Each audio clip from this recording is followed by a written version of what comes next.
Дети со школы пошли. И там оркестр возле памятника стоит свой.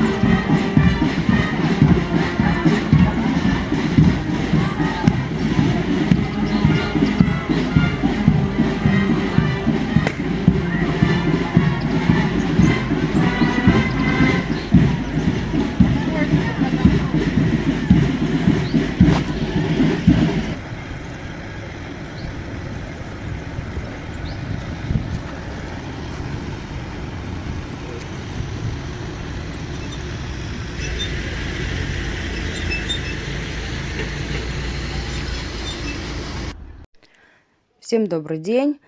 Я в этом видео хотела бы с вами поделиться историей нашей деревни, в которой мы живем. Она очень старая, тут очень много всяких архитектурных памятников, и в том числе и дом наш, он очень старый, 1937 года постройки. Весь тоже наполнен тайнами, которые неизвестны до теперешних времен. Только от соседей мы знаем, что в нашем доме жили евреи. Ну и в годы войны их держали в наших домах старых. Вот. Также мы прогуляемся с вами по улочкам нашей деревни, и я вам покажу еще братские захоронения, которые вот остались после войны.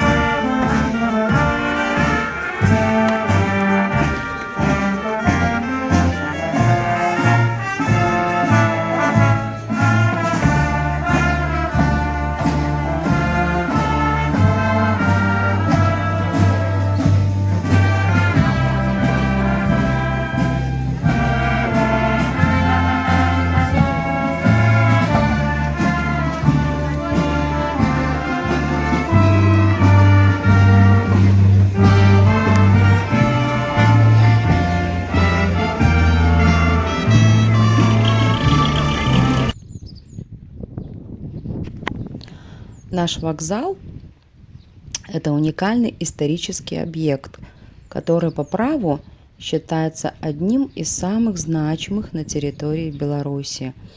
Он был построен в XIX веке и является одним из старейших вокзалов страны. Первый поезд на территории Беларуси отправился именно отсюда, из Поречья, 27 декабря 1862 года, когда был открыт 30-километровый участок железной дороги между Гродно и Поречьем. Это событие стало отправной точкой для всей железнодорожной истории Беларуси.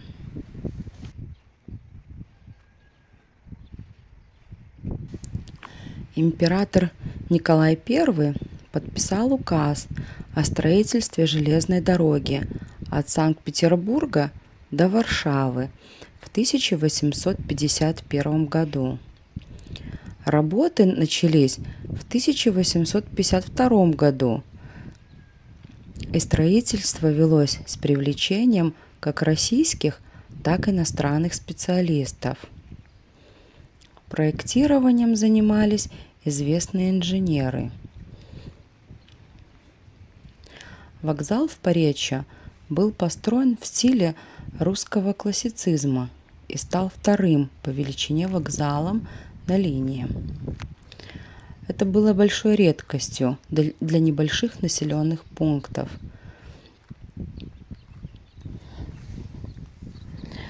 Вокзал стал не только транспортным узлом, но и ценным притяжением для отдыхающих, ведь рядом находился популярный курорт Друзгининкай.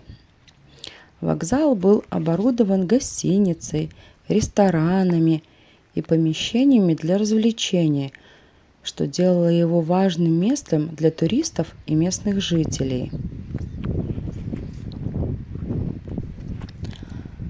Вокзал и вся станция Поречье неоднократно становились декорациями для съемок и художественных фильмов. А сегодня сюда приезжают поезда с туристами. Станция до сих пор действует. Сюда прибывают дизель, а весь комплекс вокзал поддерживается в отличном состоянии. В последние годы вокзал был отреставрирован, и в нем открыт музей, посвященный истории белорусской железной дороги. Это место стало не только транспортным узлом, но и культурным центром, где проводятся различные мероприятия и выставки. Вокруг вокзала сохранились исторические здания, дома железнодорожников, памятник 150-летию белорусской железной дороги и монумент «Воин-освободитель». Памятник в виде паровозика на станции Поречье был установлен в честь 150-летия белорусской железной дороги. Этот монумент представляет собой уменьшенную копию первого паровоза серии «Б», который когда-то прибыл в Поречье, ставшей первой железнодорожной станцией на территории Беларуси. Открытие памятника сопровождалось театрализованным представлением и праздничным митингом, а также запуском восстановленных исторических паровозов и вагонов в стиле XIX века. Один из паровозов даже привез гостей и исторических персонажей, связанных с этим местом. Памятник стал символом начала железнодорожного сообщения в Беларуси и напоминает о том, что именно отсюда, из Поречья, в 1862 году отправился первый поезд по 30-километровому участку. Вокзал и вся станция были к юбилею тщательно отреставрированы, а сам монумент с паровозом стал одной из главных достопримечательностей агрогородка и популярным объектом для фотографий.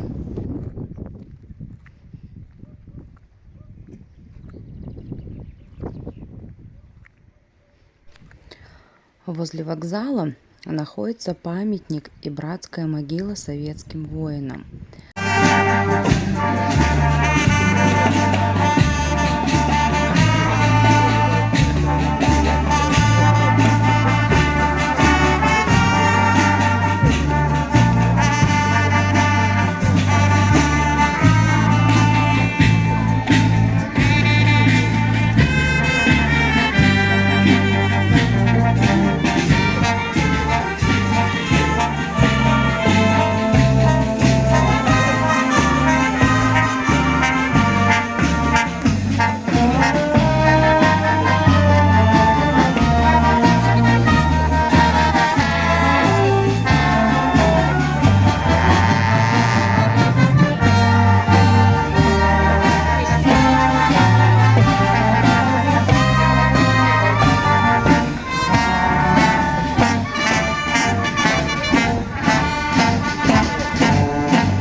Погибшим в годы Великой Отечественной войны.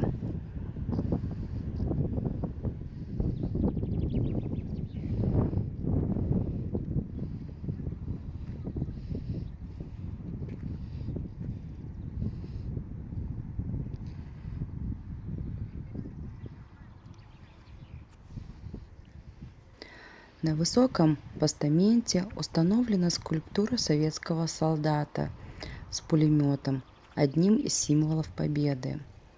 Фронтовик изображен с непокрытой головой, знак скорби по павшим товарищам.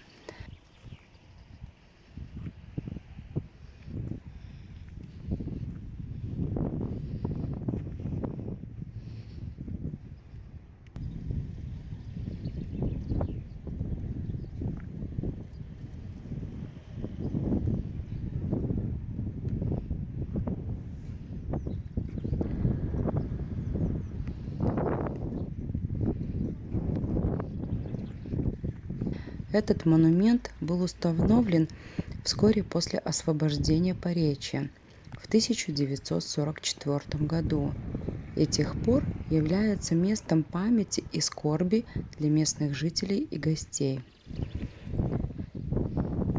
Захоронение представляет собой братскую могилу, где покоятся воины, отдавшие жизнь за освобождение этих земель. Вокруг памятника поддерживается порядок, а последние годы здесь появилась аллея памяти и стой, заложенная в честь 80-летия освобождения Беларуси от немецко-фашистских захватчиков. Это место стало не только мемориалом, но и символом благодарности потомкам за подвиг героев.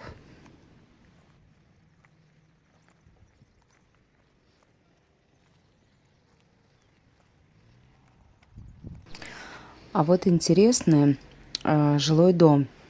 Это деревянный многоквартирный дом, расположенный напротив железнодорожного вокзала.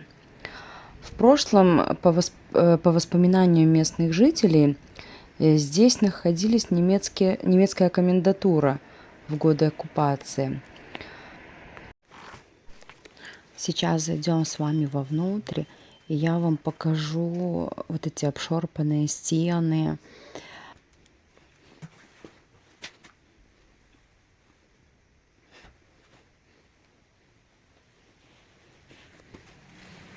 Эту старую лестницу, она до сих пор осталась и сохранилась. Ну, конечно, страшновато по ней идти, но, однако, посмотрите, вот это вот дерево, оно вот до сих пор сохранилось в этих стенах.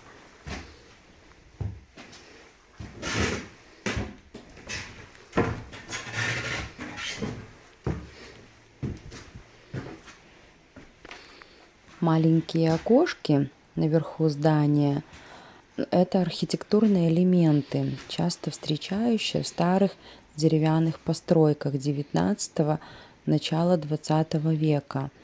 Они могли выполнять несколько функций. Оборонительная или наблюдательная функция. В некоторых случаях подобные окна позволяли осматривать окрестности, что было актуально для административных или военных зданий.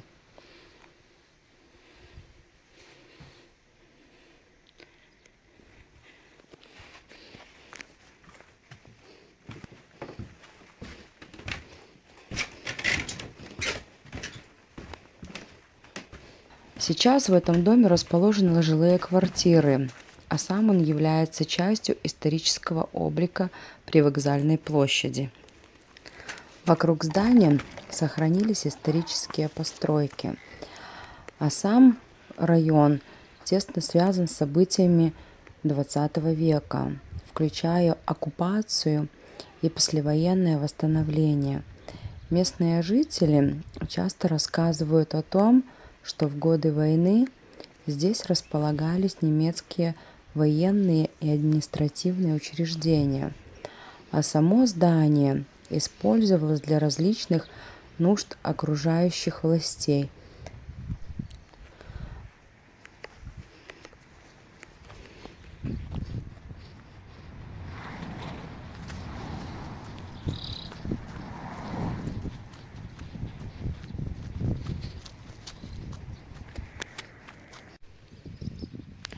Церковь Казанской иконы Божией Матери – это значимый православный храм и памятник архитектуры. Современное деревянное здание церкви было построено в 1901 году на месте более раннего храма, который сгорел во время пожара в 1863 году. Сбор средств на новую церковь начался в 1897 году, а уже в 1901 году храм был освящен в честь Казанской иконы Божией Матери. Прямоугольное здание с овальной крышей. По сторонам церкви раньше располагались классы церковно-приходской школы. Храм является памятником третьей категории ценностей и внесен в государственный список историко-культурных ценностей Республики Беларусь. В настоящее время при церкви действует воскресная школа. Регулярно проводятся богослужения и церковные мероприятия. Храм Казанской иконы Божией Матери не только духовный центр для жителей Поречья, но и важная часть историко- и культурного населения региона. В центре деревни находится римско-католический костел Матери Божьей неустанной помощи Пресвятой Девы Марии. Это действующий храм и памятник архитектуры, построен в 1904-1906 годах и с 1919 года стал самостоятельным приходом. Архитектура костела выделяется своей выразительностью. 4 шатровые башни по углам. Внутри 3 алтаря. В советское время костел не закрывался и продолжал действовать.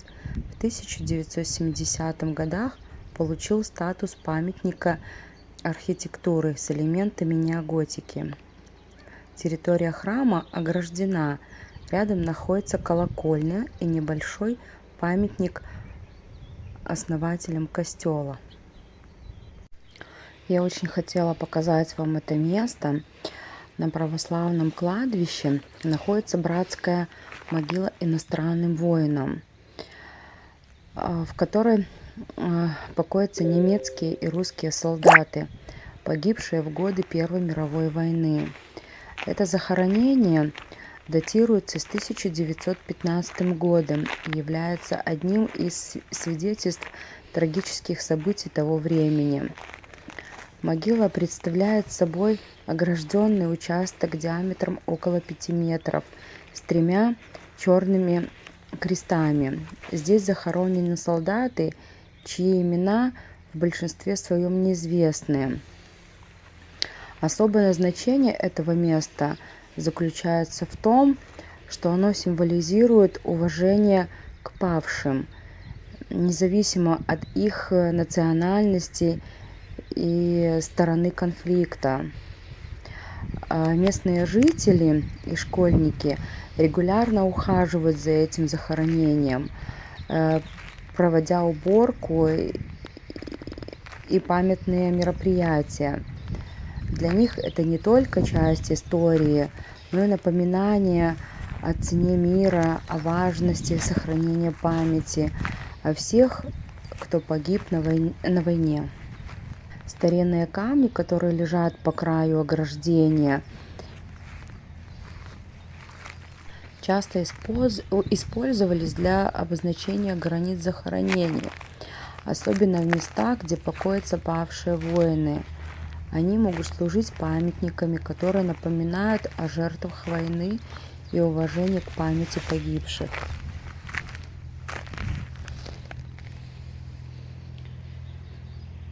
Вот и подошла наша с вами экскурсия к концу.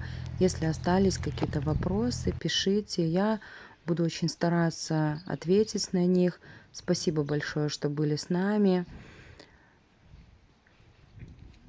Смотрите нас дальше. Будем рады видеть вас на своем канале. Пока-пока.